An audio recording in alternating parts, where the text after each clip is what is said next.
All right, welcome to this explainer. Today, we're going to learn how to outsmart your opponents in the highly strategic and honestly incredibly competitive card game, Grand Prix jumping. Now, if you think this is just a straightforward race to the finish line, you are in for a serious surprise. So, grab your riding gear, maybe a calculator, and let's get right into it. Okay, I know the sheer volume of rules for this game might seem a bit intimidating at first glance, but honestly, don't sweat it. I'm going to break down the mechanics and the underlying strategy piece by piece so you can totally master the course. By the end of this explainer, the whole shebang is going to make perfect, logical sense. So, that brings us to basically the most important question of the game. How exactly do you win a race where speed isn't everything? See, in Grand Prix jumping, crossing the finish line first doesn't actually guarantee a victory. Sure, it helps, but the winner is really the rider who racks up the fewest fault points. It's absolutely all about precision over pure velocity. To get us there, here's a quick look at our agenda. 1. Welcome to the Grand Prix. 2. The divide and choose. 3. Mastering your cards. 4. The art of jumping. And finally 5. Faults and finish lines. We're going to see how a turn actually unfolds, from the initial mental prep all the way down to the checkered flag. Kicking things off with Section 1, welcome to the Grand Prix, strategy over speed. Moving right along to Section 2, the divide and choose, the mental battle. Now, before your horse even moves an inch on the track, you've got to acquire your cards, and you do this through a highly psychological draft. The developer clarifications actually explicitly emphasize this phase, stating, "This is where all the strategy really lies." And they definitely mean it. You aren't just managing your own hand here. You are actively, deliberately trying to starve your opponent of exactly what they need to clear the next obstacle. So here's how this plays out. Step 1, the current divider looks at 7 freshly drawn cards. Step 2, they split those cards into any 2 groupings. The only rule? Each pile has to have at least 1 card. You could do a 5 and 2 split, a 4 and 3, or even a brutal 6 and 1 split. It's a fantastic way to test your friendships. Then, step 3, the chooser decides which of those 2 piles to take, leaving whatever is left for the divider. The crucial takeaway here is that you're constantly setting traps. You want to group cards in a way that forces the chooser into a really agonizing decision. And that brings us to Section 3, mastering your cards, your equestrian arsenal. Let's take a look at the cards you just drafted and see how they actually guide your horse around the track. First up is the stable card. Building a stable is an amazing long-term investment. Normally, at the end of your turn, there's a strict hand limit of 8 cards. Any more than that, and you got to discard. But for every stable card you play face-up in your area, that base hand limit permanently increases by 1. It gives you incredible flexibility as the game progresses. Next is the dual rider. This one is a super sneaky tactical advantage.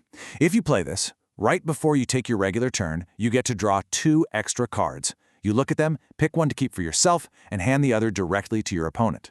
It's a brilliant little move to hand-pick a crucial card for your strategy while dumping something completely useless or maybe even actively harmful onto your rival.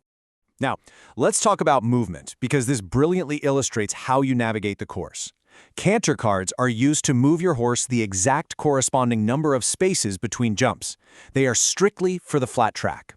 Jump cards, on the other hand, are separated into height and length, and they are exclusively reserved for the air. You can never, ever use a jump card to just move forward on the flat track instead of a canter. But here is the catch. You can't just play movement cards willy-nilly. You absolutely need a saddle card. And here is a massive pro tip straight from the rules. A single saddle card lets you play multiple jumps and canters, but you can only switch your movement type exactly once per saddle. So you can jump, then canter, you can canter, then jump, you can even jump, jump, canter, canter. But you cannot canter, jump, and then canter again on a single saddle. Once you make that switch, you can't go back unless you play a brand new saddle card. Rounding out your arsenal are the ribbons. These are incredibly versatile. They essentially represent your past accomplishments, acting as either a vital lifeline to erase a quarter of a fault point from your record, or you can cash them in for a quick boost to instantly draw another card. Trust me, keep these handy, you are definitely going to need them. Moving right into Section 4, the art of jumping, the math of clearing fences. Okay, so what's really interesting about clearing fences is exactly how you combine those height and length cards we just talked about. This is where the math kicks in. To clear a standard vertical jump, you've got to play enough height cards to equal or exceed the number of rails on that specific fence. And at the exact same time, you need a minimum length of 2, assuming you start right in front of it. For a water jump, you only need a minimum height of 1, but a massive minimum length of 5.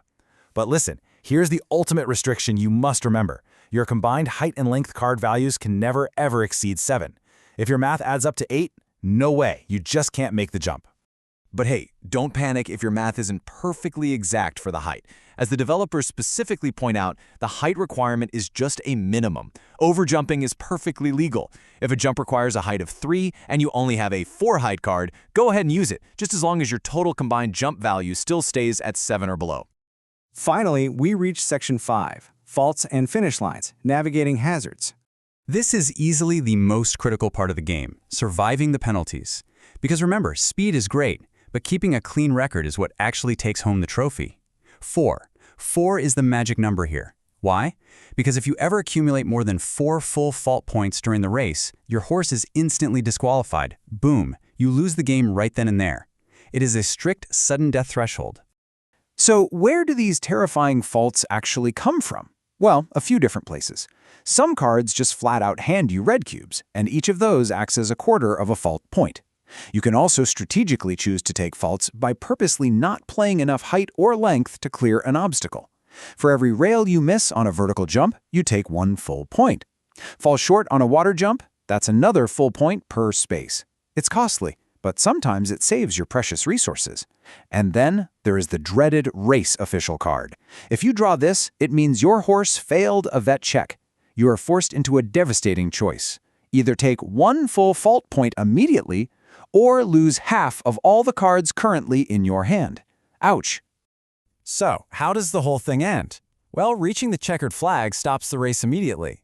If you get there first, your opponent is penalized a quarter of a fault point for every single space they trail behind you on the track. This right here is why pacing your hand is absolutely everything. You want to be efficient and keep your faults low, sure, but you also need to push forward enough so that if your opponent crosses that line, you aren't hit with a massive distance penalty. Oh, and if players happen to tie on fault points, the winner is just whoever is further along the track. Now, the rules actually let you customize how you play. You can play with open cards, where everything is visible to everyone, turning it into a pure, unadulterated chess match of strategy. Or you can play with hidden cards, which makes the game heavily dependent on your memory and throws a little bit of luck into the mix. So as you get ready to face the draft, you have to decide, are you going to play open to map out a flawless, calculated victory, or will you embrace the hidden chaos, relying entirely on memory and instinct? In a game where the fastest rider rarely wins, the real question is, how perfectly can you ride? Thanks for joining me on this explainer, and I'll see you at the starting gate.